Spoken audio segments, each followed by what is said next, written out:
Do you ever have a table that just makes one big, beautiful pile of dirty dishes, and it's like they've served for years, and they're sitting at your table, and they just stack everything up and put it right at the end, and it's just so exciting. It's almost as exciting as when the old guy at your 9 Top says, "I'll take the check." And you're just like, "Oh my God, thank God."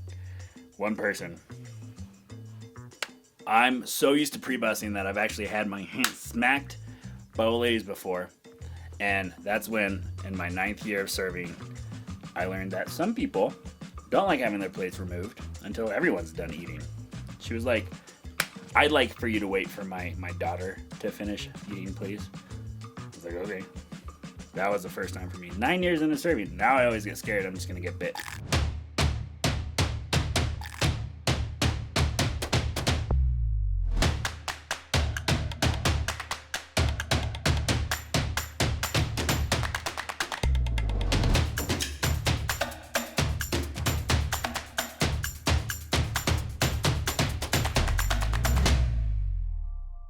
What's up, guys? It's Kevin coming at you with Six Figure Server. Today, we're going to be talking about pre-bussing.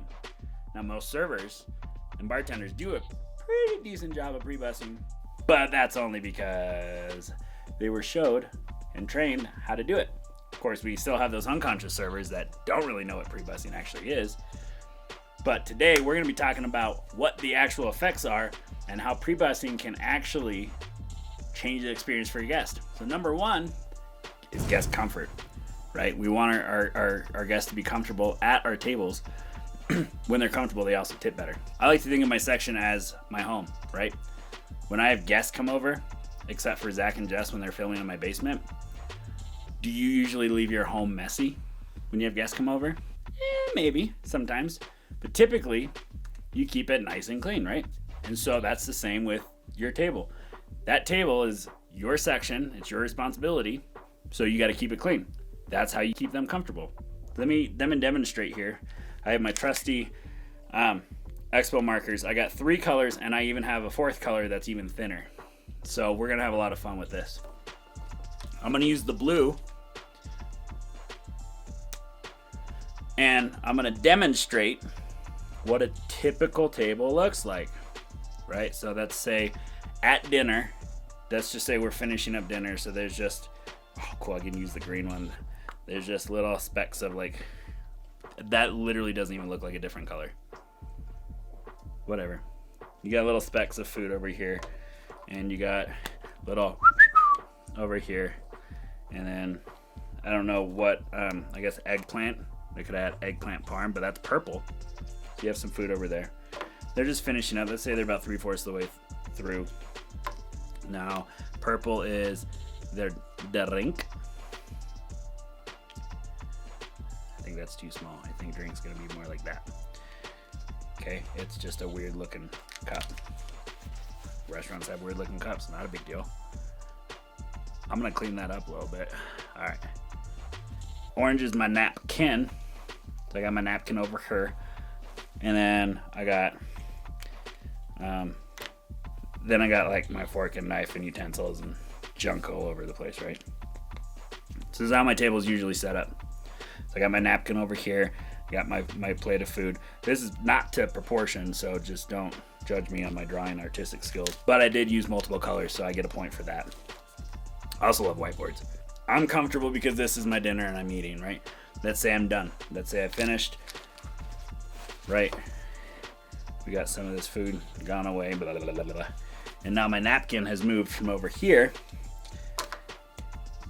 to on top of my plate. There's my napkin as the orange, right?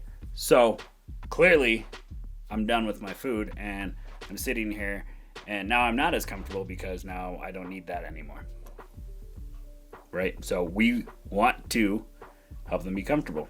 Number 2, pre-bussing your table is going to help you make more money, right? Because it's going to help you turn tables quicker. Some places you bus your own tables. Some places you have bussers. If you bus your own table, this is like a must. You have to pre-bus your own tables, because now when the guests leave, really all you should have left on the table is a cup and the napkin. So this is going to help you turn more tables. So going back to being comfortable, let's say I come up, I see napkins on there, I'm gonna pull a silent server move, which is actually fuel number 3. And obviously you're done because the napkin's on the table. Now, most of the time I like to leave the napkin because that's just one of the comfort things. It's kind of like having your blankie. Honestly, it's like having a napkin and a glass. And I maybe I'm a little biased, but I used to have a big old beard with a big old mustache, and I always had a freaking napkin because every time I took a sip of beer, I'd have beer dripping from my mustache and I'd have to wipe. So maybe it's just a bias thing, but I removed that, take the silverware. Now there's just a glass and preferably just a napkin sitting there, right? Guess is more comfortable. Now I have less things to bust. Maybe there's some, let's use purple, some pieces of trash, just whatever, straw wrappers, maybe there's a straggling fork, whatever it is. All I have to do when I am ready to turn my tables is just wipe the slate clean. Now my table's done, bust. But really all you have to do is pick up that glass, grab a napkin, shove it down in there, put the trash in the glass, and you have a 3 or 4 top, and now you have 3 glasses to take off, spray it down, wipe it, boom, you're ready for your next table. If you have a busser, all they have to do, slide that stuff in their bus tub, spray it down, wipe it. I mean, as soon as that table gets up, the host can be walking back with a whole other table and you're ready to make more money. It's all about how quick you can turn your tables. There's a balance of giving them a great experience and flipping your tables. And I can get you in and out in about 45 minutes, and I can be the best server you've ever had, and at the same time do all these things to move you along and get you out of my table. Number 3, this is going to show how professional and efficient you are. This is going to set you apart from the rest of your team. This is going to make it look like you've done this before, because guess what? Every single table is just the same. They're going to be done with their food, and you're going to flip the table. So at some point, you're going to want to take their stuff off the table. Okay? A lot of people leave it on the table, and it's not that hard when somebody sets their, they take their plate and they set it over here. Obviously, they're probably done with it because they're moving it out of their way because they want to be more comfortable and they want to enjoy their space. Their space is changing. I don't have to even talk to you if your food's over there or if your plate's over there and there's a napkin on top. Look, I know people are visual. The plate just became purple out of nowhere. Napkin's on top. I can walk by without even saying anything, silent server it, and I can just grab your plate out and be like, not say anything, and just walk by. Also, what you can do, and this is how you can set yourself apart on your team and earn the respect of your coworkers, is full hands in, full hands out. The full hands in part, as you're going back to the kitchen, if you don't have full hands and you walk past another server's table and you see that, just grab it. And if they are walking out and they see you do that, you instantly earn the respect of your management and your coworkers. And even if your guests see that, that just shows how professional and efficient you are. It's not hard to pre-bus. All right, so here's some quick strategies that I use to pre-bus tables, right? I only now, I've done this for so long that it looks so weird. My tables look weird if I don't see glasses and napkins left on the table. All right, so let's talk about the strategies and the sparks. Spark number 1, there should only be glasses and napkins left on the table at the end. Those are 2, like I said, they're kind of like the blankies. This is what, even if the glass is empty, if that was their last beer or their water's done or whatever, or you asked them, hey, do you want another Coke after their food's done? They said, no, it's okay. And it's just a glass of ice sitting there. That's fine. That's just what people are used to, because what's the first thing that we get them, the first thing in the greet that we ask, well, what Brittany asks, can I get you something to drink? So the first thing that goes on the table after you greet them is a glass, is a drink. So that should also be the last thing that goes on the table. Also, what's one of the other first things that's on the table is the silverware roll. So napkins are one of the first thing that gets on the table. Glass is one of the first thing that gets on the table. Subconsciously, they just are used to those things being on the table before the food. The plates come and go. Appetizer plates come and go. Their dinner plates come and go. Okay, napkins and glasses are on the table the entire time. So those should be the last things on the table. That's also really easy to leave those 2 and leave some trash. And now you can pre-bus it, or now you can bust it when they're gone and turn the table, right? I'm so used to seeing that. That's why I get my hand smacked, because honestly, even at home, I'm just so used to seeing only glasses and napkins on the table that if there's anything else on there, I want to grab it.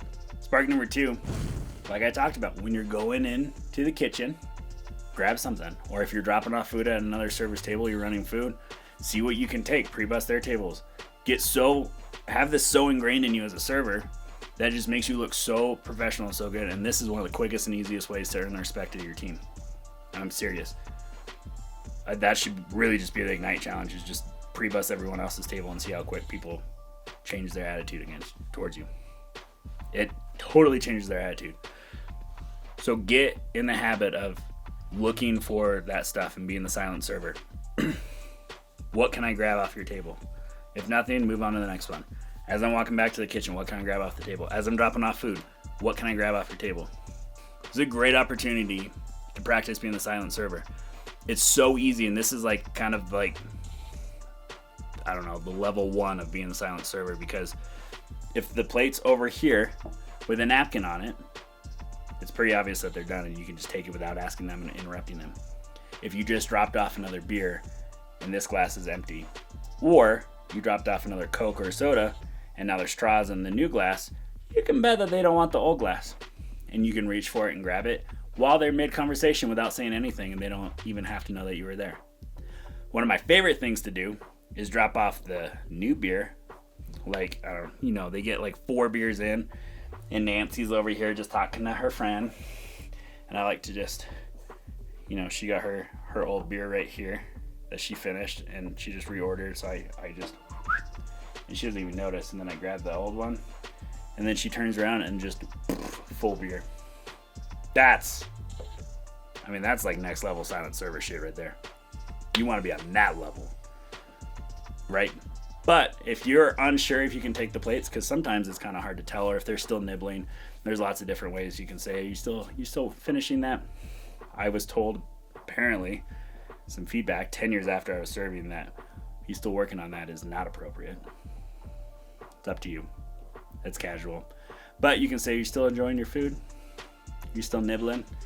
I like to, be awkward and weird about it. You still nibbling on that? I don't ever say that. But you should try it and tell me how that goes. But you can always ask. And I like to have fun with it. And like that story at the beginning where the old lady smacked my hand, I'm actually petrified now that I'm not finished with that. So now I joke and I'm like, hey, is there what? And you can even say, what can I get off the table? And if they're done, they're just gonna hand it to you and be like, all right, awesome, thanks guys, I'm not trying to get bit today. It's really fun. You can have fun with it. You can say, may I grab those for you? So here's what I challenge you, right? This is Ignite Challenge. Get used to seeing only the glasses and napkins on the table and try to clean the rest. Try to have full hands going into the kitchen, even if you have to help your coworkers out and pre-bus their table. And sometimes people are in the weeds, and I know other really good servers that get in the weeds. When I get in the weeds, sometimes I just don't have time to pre-bus. And depending on how your restaurant's laid out, sometimes it just doesn't make sense to pre-bus because you're not going to go in the kitchen. Now I'm just going to be carrying, God, I can't even tell you how many times I pre-bus and I go back to the table still holding their freaking dirty plates because I just didn't have time to go to the kitchen yet. So help your team out. Get in the habit of looking for the napkins, looking for the glasses, and that's it. On every table. Get in the habit of going into the kitchen with full hands. You're going to earn the respect of your guests. You're going to earn the respect of your team and your coworkers. That's what I challenge you to do. Let me know how that goes. Let's connect. I'm on the tweeters at Six Figure Server, at Six Figure Kevin, both Twitter and Instagram. Comment below. Hit us up wherever. We're on literally every social media platform. Or just use Divine Intervention and tell us your story. I don't know. But now go be nothing less than legendary. Pre-bus your freaking tables.